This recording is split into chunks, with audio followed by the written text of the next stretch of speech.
All right, welcome to another episode of Spin Doctors. This is Bruce and Rotha here, and we are Bruce. What are we talking about today? We are talking about legislative advocacy, how to help get bills that you want passed, either at your state legislature or your city council or county board of supervisors, and maybe a little bit about how to oppose bad bills also. Yes, so definitely great for organizations who are working at any level of trying to make a change and impact, as well as community members too who want to get involved. Which is by the way, a great way to get involved instead, for sometimes people we can get turned off by the presidential elections and feel powerless, but advocacy there's so much to advocate on. And so, that's a great way to flex your power. True, and a lot of the stuff that most affects your life happens at the state and local level.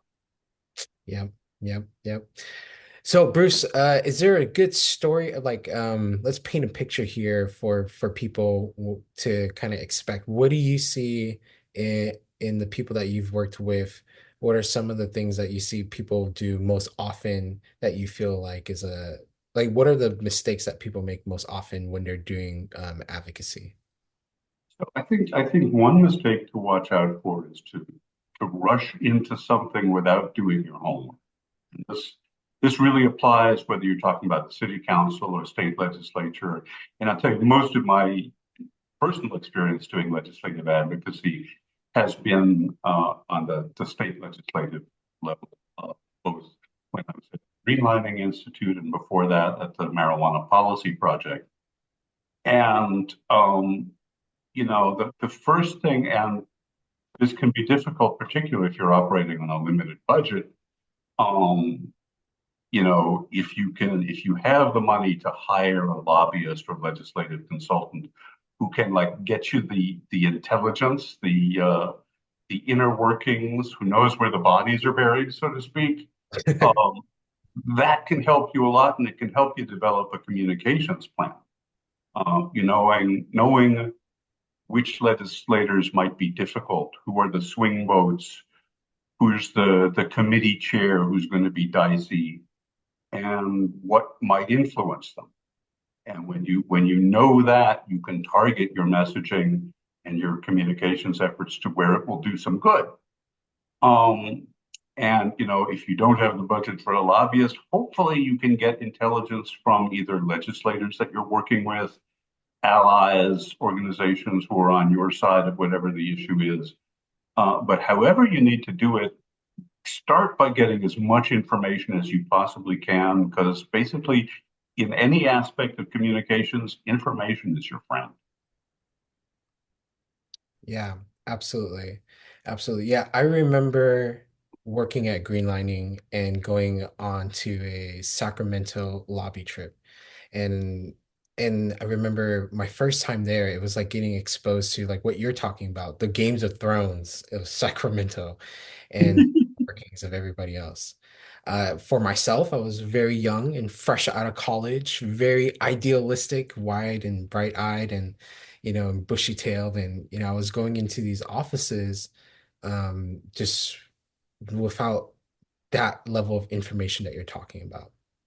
And so I got a chance to see the general counsel at the time, Sam King, be able to like it was me and I think the other fellows and we were visiting one. We had so many visits that day, but we got to visit one. Sam came in, he joined us for that one and just completely like changed the tone and the setting. It changed from, oh, I'm just grateful to be in this room to, hey, we have information to give you. And I remember he was just very sharp to the point, and it just changed my whole perspective on how do I communicate with legislators and in terms of making sure that I am most informed as possible. And we'll get into a little bit more on that, but being able to communicate directly and precisely and like really communicate and cut through and get to that Game of Thrones that you're talking about. Otherwise, a lot of times legislators will just thank you for your time and say they'll get back to you. That's an important point, and particularly, if you're doing something like a grassroots lobby day, which can be an effective tactic, but it certainly helps to get with your folks and brief them, get a sense of what they want to talk about, help to guide people to stuff that's going to be relevant to whatever legislator or their staff that you're talking to, which may be different for different people in different districts affiliated with different parties. Um, but again, information and being prepared is your friend.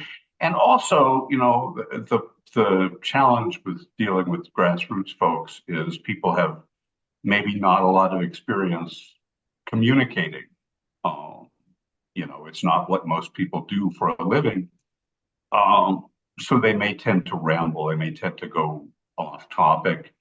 And I've had circumstances. One thing that we did a lot of when I was at the Marijuana Policy Project, this was in the early 2000s, is we worked to pass medical marijuana legislation on the state level, and succeeded in several states, didn't succeed in a couple of others. But what we would do is we would find local organizers, people who had groups of patients, and bring them to talk to legislators. And we would often do press events with them at the state capitol, the press conference, sometimes with the legislature. And most of the time, those went really well. A couple of times, it went off the rails. And I learned a few things about helping people prepare, um, because you have to get to know them. You have to give them do a practice interview with them, get them talking, see if they go off on any tangents, and help to rein them in. But you can't script folks. You cannot script civilians, so to speak. And I don't know if you remember, Rotha, but in the Bay Area some years back, there was a controversy that the rail system, the BART, Bay Area Rapid Transit System, was involved in. I forget the details now, but their PR folks did some sort of press conference thing with several people who were supposed to be riders who were taking BART's management side. I think it may have been a labor dispute. I forget. Um, but basically, the story that got reported, and I don't know the background, but the story that got reported was that they had basically recruited people who told them what to say, as opposed to finding genuine human beings with a relevant story. And it blew up in their face very badly. So you do have to think this through, realize there are limitations of what you can do with people who are not used to being advocates and lobbyists. Yeah. Yeah. Yes, and with some training, people can get brought up to speed really well, and you can, make the use of those meetings. Like after greenlining, I worked at the Sierra Club and then the Asian Pacific Environmental Network, and I worked for both of those organizations, coordinating a coalition on to cap refinery pollution in the Bay Area. It was like so it's dealing with special districts, it's Bay Area Air Quality Management District. At that time there was 22 board members. Now I think there's like 26 board members. It was very difficult, very challenging because you're trying to get 26 board members to agree on capping refinery pollution. And my role was to facilitate bringing people into those meetings. And, luckily I was at Greenlining and got so much great training at the Greenlining Institute. I was really able to help bring that experience to folks and treat these meetings differently because they went from, yes, absolutely what you're saying in terms of just like rambling on saying it's that so it's like thing they call it the curse of knowledge. When you have so much information, you just brain dump it all out. It's not clear, coherent. And that's why the VPSA formula works really well, because the VPSA helps you structure your message. But also, I think what's really effective for legislators is to, in terms of communication and what we're talking about, is to not ask them for something. Like too many times we go into legislators asking them for their support. And instead, what you need to do is you need to articulate the consequences of their actions. So what are the consequences of their actions in terms of supporting like legislation that's helpful for the community or not? And when you're communicating the consequences of the action, it puts you in a better position. And then there's a lot of different things you can do, um, in terms of community organizing. The more people that you have, the more power that you have in terms of being influential. It's a whole other topic, but if you want to identify what their win number is, so how much votes did your elected official that you're targeting win their last election by? And if you can show up with a coalition or a representative that equals larger than that number, they're going to listen to you, and they're going to listen to what you have to say, because their votes will be their position will be in jeopardy. And so yeah, so that I think that's one of my main things that I want to make sure we talk about today is like I've noticed that when you ask for support, it doesn't really work out well. And I think that's one of the things that most people kind of lean into when they first start off. Yeah, no, that's a very good point. And of course, it helps to know what makes them tick in terms of what their key issues are, what they see as their key constituencies, what constituencies maybe they've had trouble with and might feel like they need to reach out to more, and put those elements together in a way that shows them how supporting or opposing whatever bill you're talking about will help get them to where they need to do. Because every every legislator pretty much is looking towards the next election, and maybe it's not re-election. Maybe they have their eyes on some higher office, which is also useful to know, because that may mean that they need to start reaching out to different constituencies than is in their district. And you can use that then as a basis for media efforts. Obviously, in addition to the personal advocacy, you can get those messages onto social media. You can do media events in their district. If you can find, if this is somebody who is perhaps talking a lot about economics and jobs and things of that nature, if what you're proposing can bring jobs into their district and you have an expert at the local college or university who will say that, you use them, whether it's on social media or getting them to write an op-ed for a local publication. There's lots of different ways you can do it, and putting stuff out there so that it's not just you talking to them, but they and their staff will see it.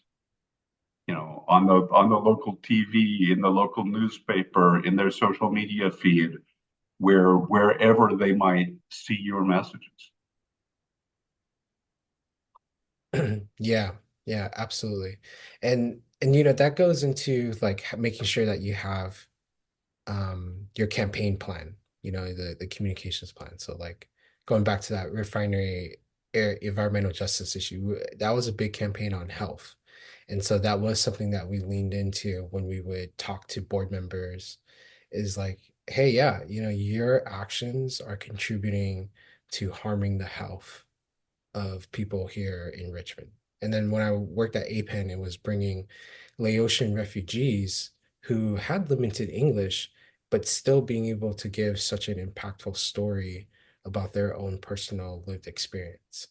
And I'll never forget like working with the APEN community and the Laotian refugees, just like how impactful their story is, because they would talk about how a big issue is like studying air quality and studying the air, right? In environmental justice, like we know air pollution is bad. And so that's the story that the Laotian refugees would tell. It was like, we've been studying how bad the air is, but as long as we've been studying, my friends and my family have been dying. And and yeah, and so it's like it's those moments and those stories that are really powerful to articulate, the consequences of their actions.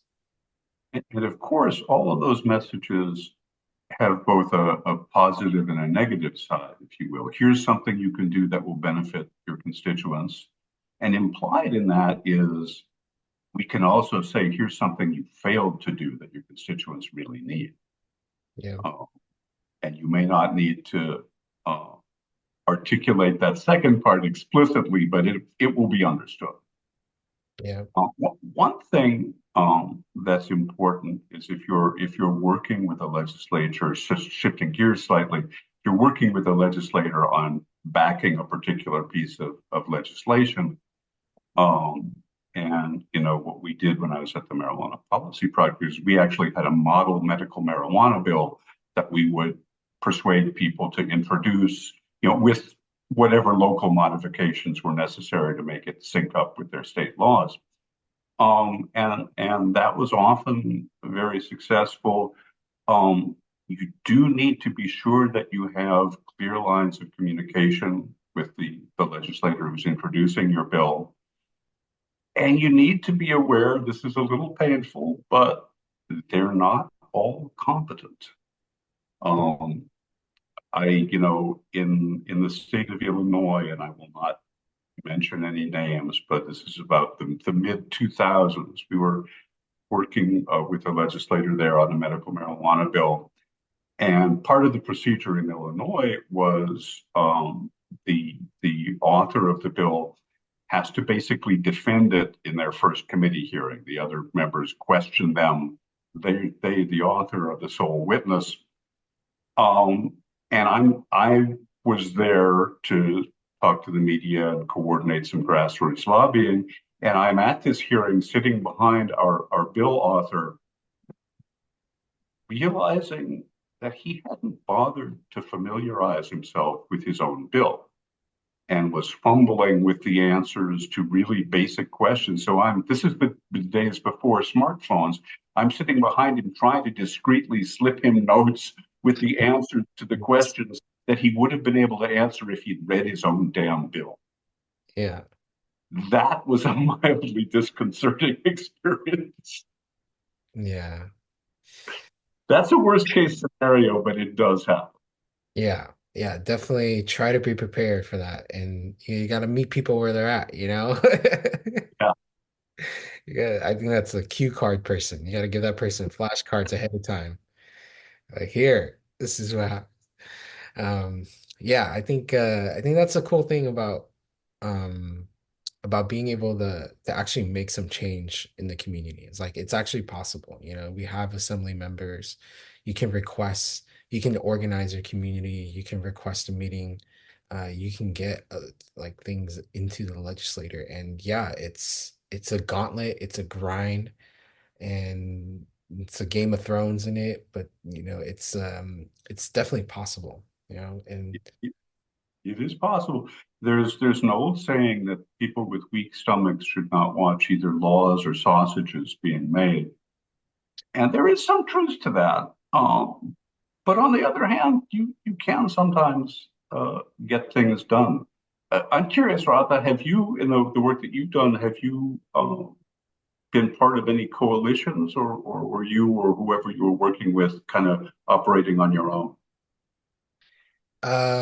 yeah, I worked in a lot of coalitions post greenlining. So yeah, post greenlining, well, even before greenlining, I did a lot of coalition work. And so coalition work is usually very challenging, and it's the thing that people really don't want to take on. So like in a big room where people are handing out assignments and people are volunteering for stuff, coalitions is usually right there at the end. And for me, I was really trying to keep my job. For the most part, it was really challenging during that time. So with Sierra Club, I had a short-term contract that eventually I parlayed into, a lifetime support. I think Sierra Club and I are really great, even though I'm no longer with them. Still appreciate them. They'll still come to my legal defense in some cases, even though I'm not a staff anymore. So yeah, but yeah, I worked in coalitions a lot, and in terms of communications, that was something that I had to do, was like to help train people. But did you have like a follow-up question for that?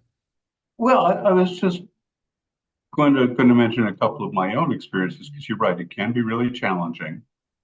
It can also be valuable because you can get different groups and slightly different angles Um, you know, the way I tend to phrase it is if you think of yourselves as being in a choir together, you don't have to sing the exact same notes as long as you're singing in harmony.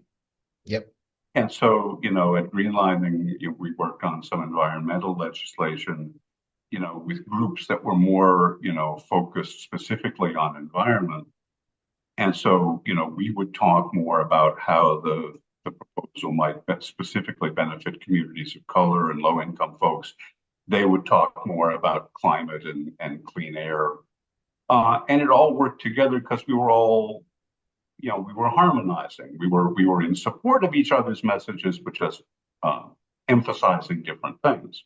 Yep. The challenge sometimes, I don't know if this matches your experience, but um, in some of my experiences in coalitions were that there's always somebody who does no work but nitpicks everything that everybody else does. Hmm.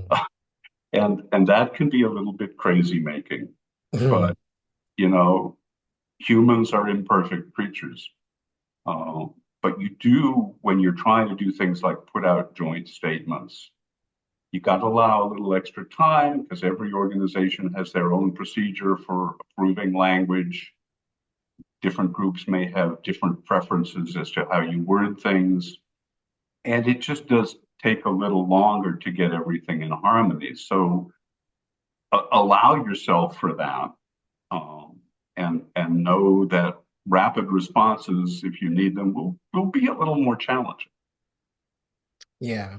Yeah, definitely perspective and patience is definitely key. But yeah, I agree with what you said about the coalitions. Shout out to the coalition that I worked with, the BackMed Network. That was a great coalition. That's the coalition I've been talking about in terms of the refinery caps rule. So that was really in the earlier episodes I mentioned going from focusing away from environmental to health. In that coalition, we had a bunch of environmental groups, but we brought in like the California Nurses Association, Physicians for Social Responsibility to be in on this issue. And in those board meetings, those board advocacy meetings, we would all come together as a group, as representatives. And so we would advocate the board, and it would be 7 or 8 organizational representatives, and yeah, man, it was also a really great time too. I loved all my colleagues and counterparts and but all of us there together as a coalition did make a big difference because we had huge numbers and members and stuff like that. And so these board members were forced to listen to us. And yeah, and Yeah, one other thing I would mention, so I don't forget it, is patience is really a virtue in all of this. Um, and you have to accept that you may not get your proposal passed the first time you try, which is really frustrating. Um, but sometimes it takes a couple of years. Sometimes you have to build momentum. Sometimes it's a learning process of what it is that is holding people up from supporting you and figuring out what the answers are. Or sometimes you just have a committee chair who's trouble and you have to wait for them to be termed out. You know, yeah. uh, that can happen sometimes. You just have a committee chair who, for whatever reason, is either dead set against you or has a grudge against the author of your bill and will block anything they do just because they want to mess with them. Yeah. Uh, that's where we get into the part about not wanting to watch the sausage being made. Yeah, but that's why though, and this is kind of getting more into like organizing strategy and philosophy and tactics, but but that's also why you communicate the consequence of their actions. Because when you're meeting with them about a decision that they need to make at a specific moment in time. Usually it's relatively short amount of time, but you want to articulate those consequences. So if you don't get your policy passed, then did your consequences come true? Because if they did, that suddenly becomes great messaging for either the next time that you go up or for communicating to the community and saying, hey, this elected official decided to not support measures for clean air. And then later the Chevron refinery, or some other nondescript refinery, like don't come after me, but whatever. We'll catch fire, and then there you go. Like we could have had safety measures there earlier, and instead it didn't. Now we have a big pollution things, and then you can point back to that moment, and that becomes political consequence, and that's part of politics and grassroots organizing, and but yeah, so I think that was my biggest takeaway for today is like don't go in there asking for support. Go in there communicating the consequence of their actions, the good consequence and the bad consequence. Yeah, no, that is a good point. And again, before you get to that point, do your homework. Know what consequences, what causes and effects will most likely make a difference. And it's not necessarily going to be the same with every member that you talk to. Yeah. Yep. Yep. Yep. And then I think one more thing I'll add is something I learned at UC Berkeley from my senior thesis professor. It was like being able to articulate when you, it's always the job of you as a communicator, not necessarily if the audience doesn't understand you, that is still your fault. If it's a communicator, that's how he rolled. And I was like, okay. But it's important to communicate and make your audience feel like they're on a slide. So you want to make them feel like they're on a slide. So as much as you can. So your messaging and your framing. So if you do this or if you don't do that, this will happen. And then this will happen. And then this will happen. Yeah. Right. And then they understand that that's messaging they can adapt when they support your bill, and they can say, we did this because of A, B, and C. Yeah. And we prevented this harm from coming to our district, or we brought this good thing into our district. Yeah. Yeah. Oh, I just remembered something that we both worked on together at Greenlining was plain language in our elections. It was like I wrote a white paper. I'm not sure if it ever got published, but that was big too. I think in being able to have your materials, your fact sheets, and do you remember what do you remember from that, Bruce? Oh, at this point, the details, I confess, are a little bit fuzzy, because this was what, 10 years ago, something like that. Yeah. But that is certainly an interesting point, that the language that you use has got to always be accessible to your target audience, whoever that is. Yeah. Yes, absolutely. So make sure like your materials and your fact sheets, like, and it's always so important with the writing process, especially as I get older now. I'm like, my first drafts are just crap. My first drafts of mostly everything is just so crap. I'm like, put it away, I'll come back to it. I'm like, oh man, what was I thinking? I gotta change everything. But that's part of the process, and it's also a good tip for everybody else is give yourself time to do the first draft and do the revision. Yeah, in that vein, what I always like to do is not just after the first draft, but after the second draft, when I feel like something is close to being done, I put it aside for a while.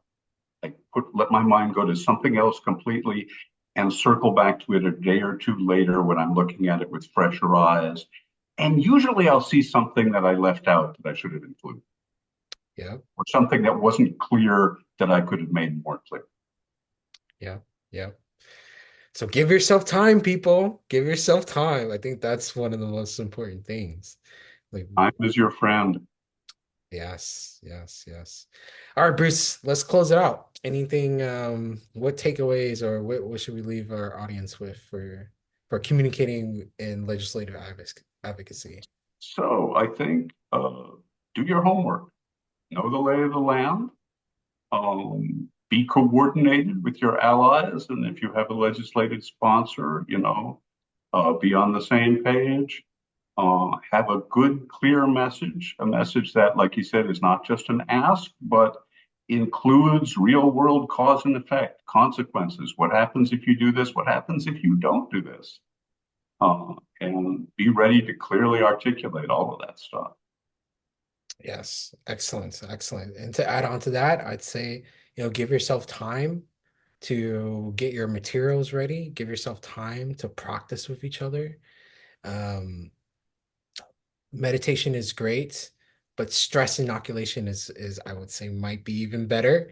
And so you can meditate on the legislative meeting, that's cool, but practice and take the time, have somebody role play. If like you and I are great, like that's what we've done in the past for, clients and community members is really role play, what it's like to be in those meetings. And so if anybody has had experience dealing with that, in your group try to get together and practice those scenarios because your meeting time is very short, but you have a longer time in your preparation time to make the most of your meeting.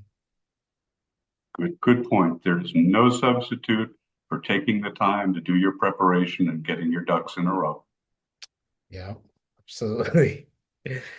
All right, everybody, have a good day whenever you see this, and see you next time.